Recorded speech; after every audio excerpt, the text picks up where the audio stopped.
Сөз ойдун кийими. Чындыгында эле адам баласынын оозунан чыккан сөз анын дилиндеги тилеги, максат мүдөөсү экендиги шексиз. Кыргыздар сөздүн жаныбар деп эсептешкен.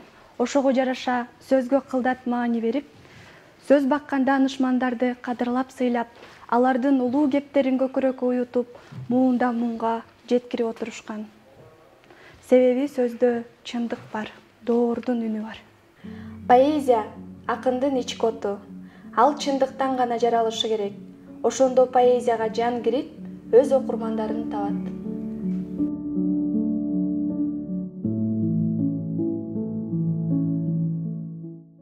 Бүгүнкү көрсөтүүбүздө жаштар арасында дүбүртү күчтүү келе жаткан акындардын бири Нарсулуу Гургубаева тууралуу сөз болмокчу. Бирде күздөй көшөгөсү сапсары, бирде жаздай жашыл болуп өчүрүлөп, бир сен болуп алыс алыс жактагы кээде менен вакыт кирет түшүмө. Биз жашап жаткан доордун үнүн, чындыгын чагылдырган, айрыкча мигранттардын тагдырын таасын баяндаган Кат турмуш, жат турмуш повести учурда окурмандардын кызыгуусун арттырып, бүрүн кызытууда. Бирөө повесть дейт, бирөө дейт роман дейт, ар кандай адабиятчылар ар кандай ойду айтып атат. Бирок романдын жүгүн көтөрбөйт, повесть дейинсе повесть эмес.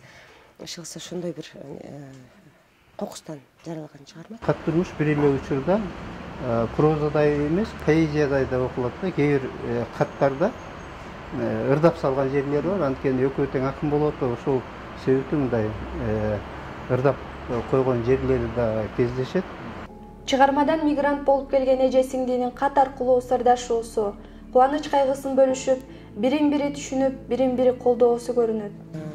Эгер кандайдыр өздөрүнүн тагдырын дей турган болсо, бул андай да бар.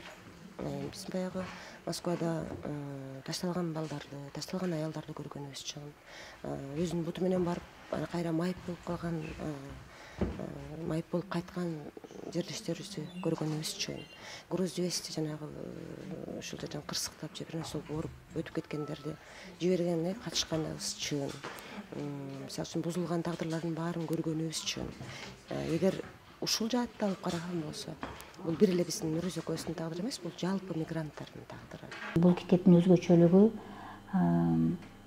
абдан чын ниеттен, чын ыкластан, мындай сырданачылык менен жазылгандыгы да. Жапжашырлык же болбосо кандайдыр бир жасалмалуулук бул китепте жок. Эки автор тең агынан жарылып жазып жаткандыгы жана ар бир баягы бардык эле көзүнө көргөн окуяларды жаза беришкен эмес, ошонун ичинен жүрөктөрүнөн өткөргөн окуяларды жазышкан. Кийин Нуруза элде эле болуп, бизде эле болуп, мигрант болуп Москвага барып калыптыр. Анан акындар келсе эле, мен Москвага акындар келсе эле жазып берем да. Ушундай катуу тийди магачы, катуу тийди. Сен эмнеге келдиң деп урушкан да. Эмнеге келдиң десем, өзү деле жалжылдайт жөн элечи, жооп бере албайт, эмнеге келгенин айта албайт. Анан ошондо бир акын, ал жерде көп эле жаштар болчубуз. Мурда Саматов деген акын бала бар эле, Мусфера деген акын кыз бар эле, Толукбек Меңдебай деген акын бар эле, Мелис Маматжанов. Анан биз баарыбыз чогулуп, бири-бирибизди жөлөп таяп сүйрөп колдоп турчубуз, чыгармачылыгыбызды талкуулачубуз. Анан Нуристи неме деп айттык да биз. Ушунча келгенден кийин адабият институтуна тапшыр депчи.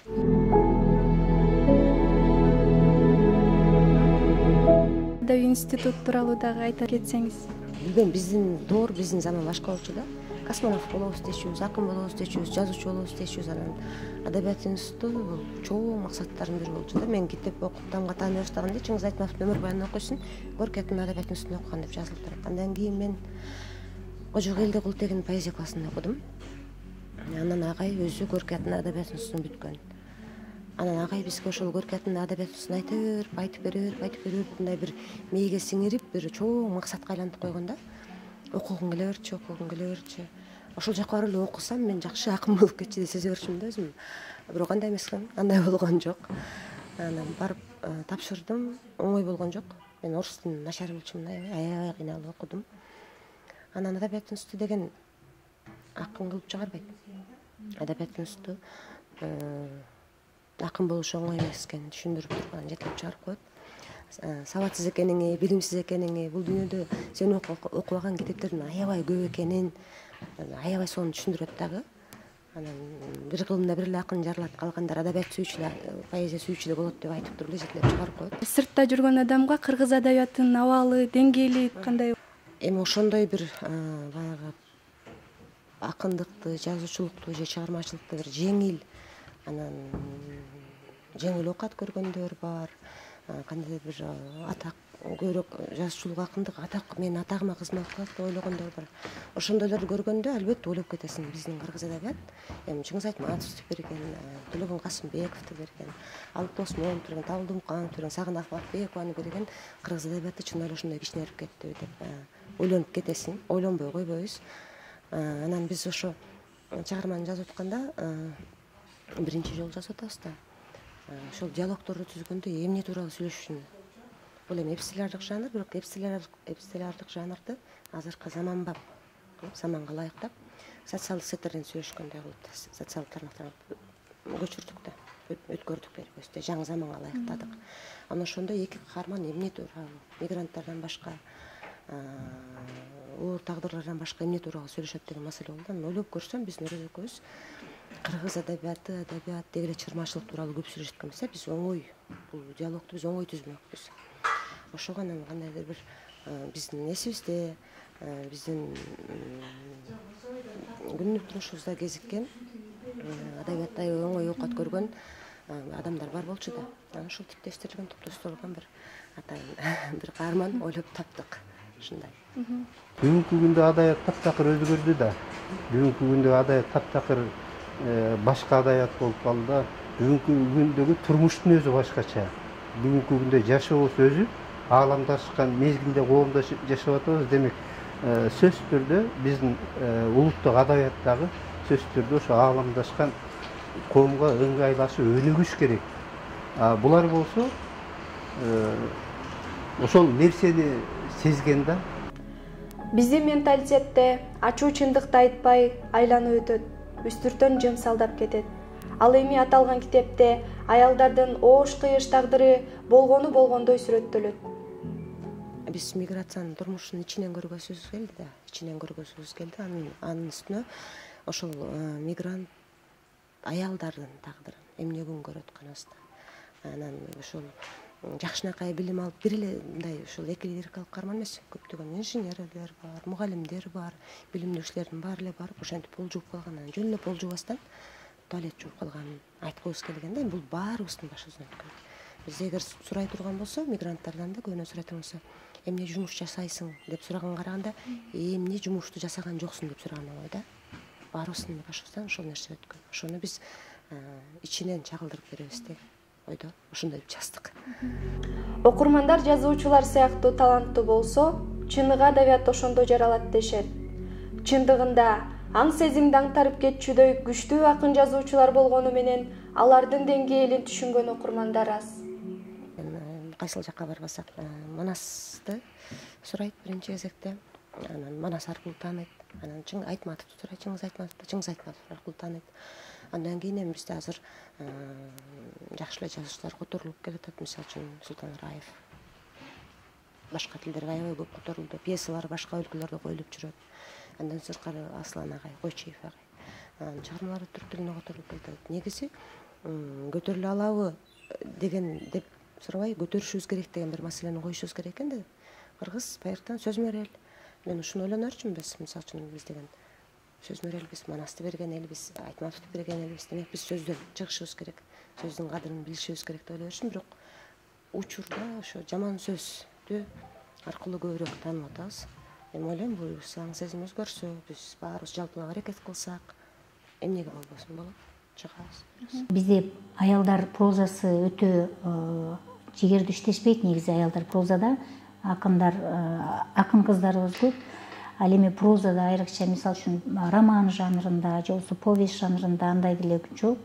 Зура Соронбаева, кийинки кезде Меңди Мамазаирова роман жанрында өздөрүн сынап жүрүшөт.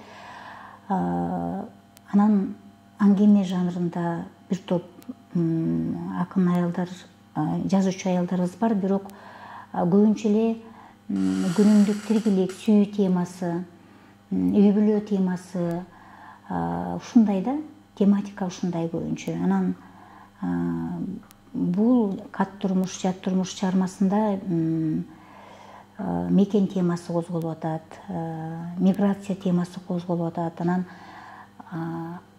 адам тагдыры деп айтсам болот да, адам тагдыры биринчи орунга чыккан. Ар түрдүү миграцияда жүргөн мекендештерибиздин тагдыры ошол көркөм анализге алынып, көркөм анализге дегенибиз экөө талдап атат, ал тууралуу ой жүгүртүп атышат, анализдеп атышат, кандай болот деп. Ал тургай мындай афоризмге айланып кете турган бир учкул сөздөрү да көп экен. Ушунусу менен мени мындай көңүлүмдү бурду десем болот. Акын мекенден алыс жүргөндө ого бетер сезимтал, патриот болуп чыга келет. Ата мекендин башына келген кыйынчылыктар акындын башына түшкөн сүп жүлүнү сыздап, жүрөгү ооруйт. Мен ошол Нарсулуу Кургубаеванын «Алыстагы ак шарык» деген китебине илимий макала жаздым эле.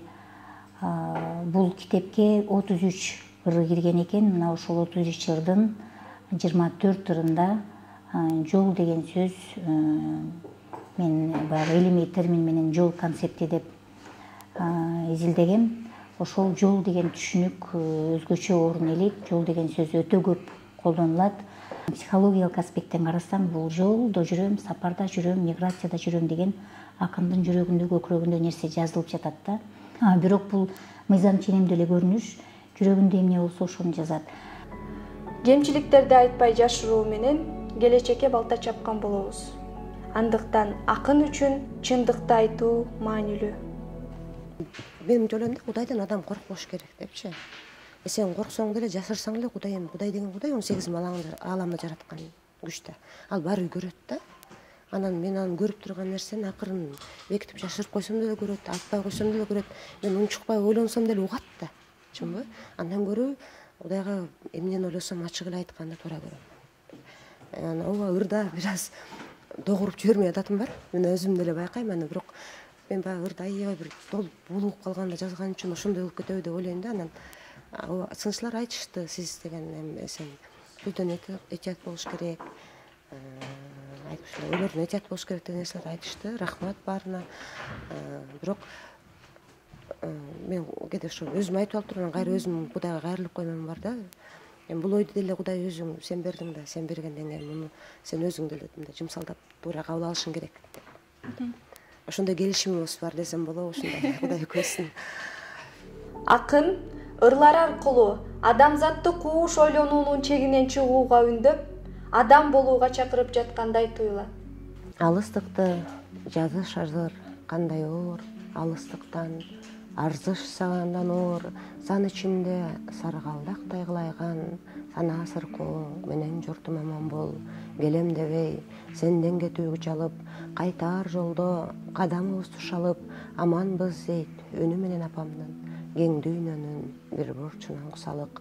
Ошол үндөн кайра талыпталык кыз, биз мезгилге карыз тузбуз, калыспыз, эртең кайра кулайбыз деп бооруңа, бүгүн сага алыстыктан алыспыз, кайтабыз деп кайралып да бөлөнүп, сенден кеттик, кеткен себеп жүйөлүү, сен аман бол, себеби жок кырсыктан, бул дүйнөнүн бүлк-бүлк соккон жүрөгү, бул дүйнөнүн бүлк-бүлк соккон жүрөгү.